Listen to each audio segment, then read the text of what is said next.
नमस्कार मित्रांनो, GSIT सोल्युशनमध्ये आपले सर्वांचे स्वागत आहे। मित्रांनो, मुंबई महानगरपालिकेची भरती आलेली आहे आणि त्या भरतीमध्ये आपल्याला मुंबई महानगरपालिकेचं जे कलम आहे 1888 या कलमावरती बरेच सगळे प्रश्न विचारले जाऊ शकतात। त्यासाठी मित्रांनो, आपली ही एक कलमांवरती जे काही लेक्चर सिरीज चालू आहे त्याच्यामध्ये आज आपण पाहणार आहोत की कलम 5 काय आहे आणि या कलमाबाबतची सविस्तर माहिती आपण आपल्या आजच्या लेक्चरमध्ये पाहणार आहोत। तुम्हाला कलम 5 वरती कशाही पद्धतीने जरी प्रश्न विचारला तर तुम्ही मित्रांनो त्याचं जे उत्तर आहे ते हमखास उत्तर व्यवस्थितपणे देऊ शकता। त्यासाठी काय करायचं आहे, व्हिडिओ विदाउट स्किप करता शेवटपर्यंत पाहायचा आहे, म्हणजे तुम्हाला कलम 5 काय आहे मुंबई महानगरपालिकेचं याबाबतची सविस्तर माहिती मिळून जाईल। आणि मित्रांनो, माझी एक तुम्हाला मनापासून विनंती राहील, तुम्ही अजूनपर्यंत जर आपल्या चॅनलला लाईक केलं नसेल तर प्लीज आपल्या चॅनलला लाईक करा, सबस्क्राइब करा आणि महत्त्वाचं म्हणजे बेल आयकॉनचं बटन क्लिक करा, म्हणजे असेच माहितीपूर्ण नवनवीन व्हिडिओ सर्वात अगोदर तुमच्यापर्यंत येऊन जातील। चला तर क्षणाचाही विलंब न लावता आपण आपल्याच्या या लेक्चरला सुरुवात करूया। त्याच्यामध्ये आपल्याला पाहायचं आहे की कलम 5 जे आहे मुंबई महानगरपालिका अधिनियम 1888 चं ते कशा संदर्भातील आहे, तर ते आहे महानगरपालिकेची जी रचना आहे त्या महानगरपालिकेच्या रचना संदर्भातील आपलं हे आजचं कलम असणार आहे। त्याच्यामध्ये कलम 5 कशा संदर्भात आहे हे तुमच्या लक्षात आलं। त्याच्यामध्ये बघा की तिथं जी काही सदस्य संख्या असते, महानगरपालिकेची रचना करण्यासाठी जी सदस्यांची संख्या आहे, पाठीमागचे कलम जे 4 होतं त्याच्यामध्ये काय पाहिलेलं होतं आपण की महानगरपालिकेचे जे काही प्राधिकरणाचे जे घटक आहेत ते आपण कलम 4 मध्ये पाहिलेले होते। ज्या विद्यार्थी मित्रांनी ते पाठीमागचं लेक्चर पाहिलं नाही त्यांनी काय करायचं आहे, पहिल्यांदा पाठीमागचं जे लेक्चर आहे ते पाहायचं आहे। त्याची जी लिंक आहे ती मी या व्हिडिओच्या डिस्क्रिप्शन बॉक्समध्ये तुम्हाला दिलेली आहे। तर बघा, ज्या वेळेला तिथं इलेक्शन घेतलं जातं त्यावेळेला तिथं निर्वाचित सदस्य असतात। बघा, कलम 5 अंतर्गत पहिला जो अ मुद्दा आहे त्याच्यामध्ये काय म्हटलेलं आहे, निर्वाचित सदस्य।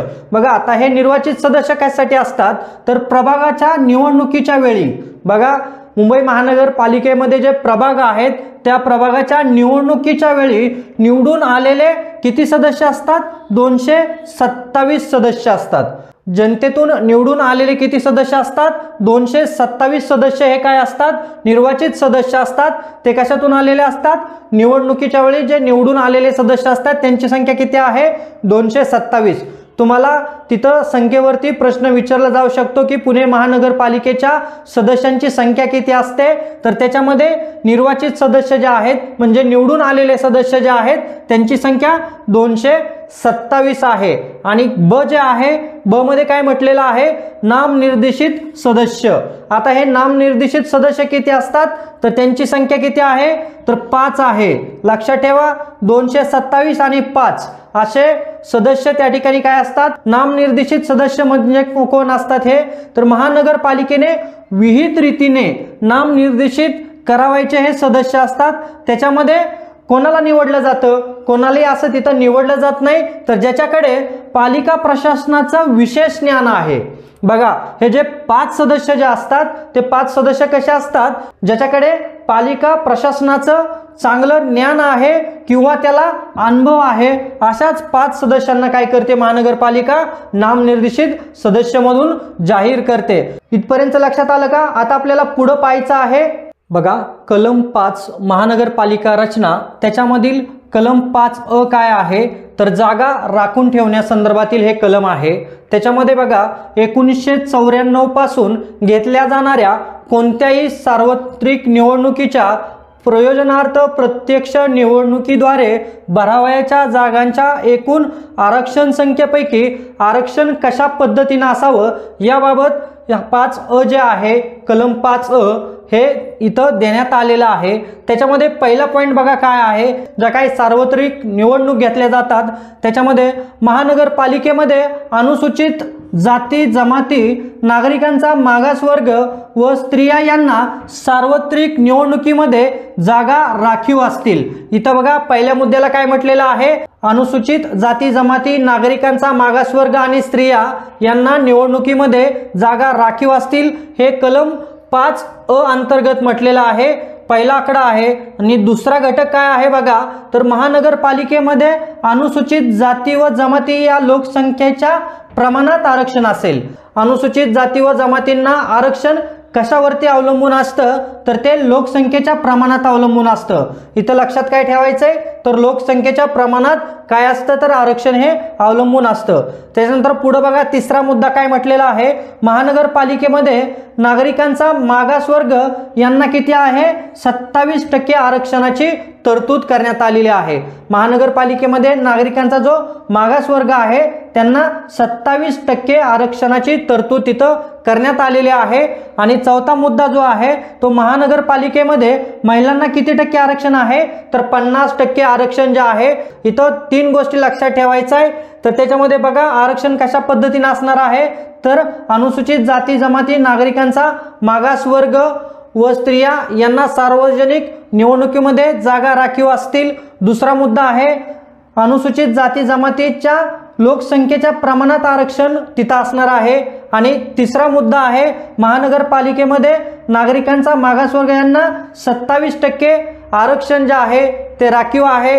आणि चौथा मुद्दा आहे इथं लक्षात ठेवण्यासाठी, महिलांना 50% आरक्षण जे आहे ते महिलांना 50% आरक्षण हे मुंबई महानगरपालिकेमध्ये देण्यात आलेलं आहे।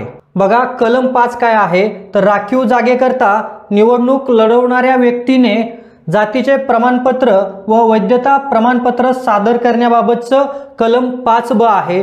ज्या वेळेला एखादी व्यक्ती त्या ठिकाणी निवडणूक लढवते त्यावेळेला त्यांनी जे काही जातीचे वैधता प्रमाणपत्र असेल किंवा जातीचे प्रमाणपत्र असेल त्याच्या संदर्भातील हे कलम आहे, कलम 5 ब। त्याच्यामध्ये बघा काय म्हटलेलं आहे, अधिनियम 2000 नुसार वैधता प्रमाणपत्र सादर करायच्या तरतुदींना अनुसरून सक्षम प्राधिकाऱ्याने दिलेले जातीचे प्रमाणपत्र व वैधता प्रमाणपत्र सादर करणे तिथं काय आहे, आवश्यक आहे। जे उमेदवार इलेक्शनसाठी उभे राहणार आहेत किंवा निवडणुकीसाठी उभा राहणार आहेत त्यांच्यासाठी अधिनियम 2000 नुसार वैधता प्रमाणपत्र सादर करणे त्यांना काय आहे, बंधनकारक आहे। त्याच्यामध्ये बघा, जर समजा एखादा उमेदवार त्या ठिकाणी उभा राहिला निवडणुकीच्या वेळेला आणि तिथं काय म्हटलेलं आहे, नामनिर्देशन पत्र भरण्याच्या दिनांकाला वैधता प्रमाणपत्र मिळाले नसेल तर, बघा एखादा जो उमेदवार आहे त्या उमेदवाराला त्याचं जे काही नामनिर्देशन पत्र आहे ते भरण्यापर्यंत जर त्या व्यक्तीला जातीचं वैधता प्रमाणपत्र मिळालं नसेल तर त्याच्यासाठी काय तरतूद करण्यात आलेली आहे कलमामध्ये, पडताळणी समितीकडे केलेल्या अर्जाची सक्षम प्रत जी आहे ती सक्षम प्रत तिथं काय करणं आहे, सादर करणं आवश्यक आहे। आणि ज्या वेळेला ती व्यक्ती निवडून आलेल्याच्या दिनांकापासून 6 महिन्याच्या आत वैधता प्रमाणपत्र काय करावं लागत असतं, तर तिथं सादर करावं लागत असतं। जर अशी व्यक्ती हे वैधता प्रमाणपत्र सादर करण्यास असमर्थ ठरली तर बघा 6 महिन्याच्या आत काय करायचं आहे, तुम्हाला ते वैधता प्रमाणपत्र सबमिट करायचं आहे। जर तुम्ही त्या ठिकाणी सबमिट करायला असमर्थ ठरला तर त्यांचं जे सदस्यत्व असतं ते सदस्यत्व काय केलं जातं, रद्द केलं जातं। आलं का लक्षात? तर हे कलम 5 जे आहे ते कलम 5 आपलं पूर्ण झालेलं आहे या ठिकाणी। मित्रांनो, तुम्हाला कलम 5 वरती कशाही पद्धतीने प्रश्न विचारला तर तुम्ही त्याचं उत्तर हमखास व्यवस्थितपणे देऊ शकता।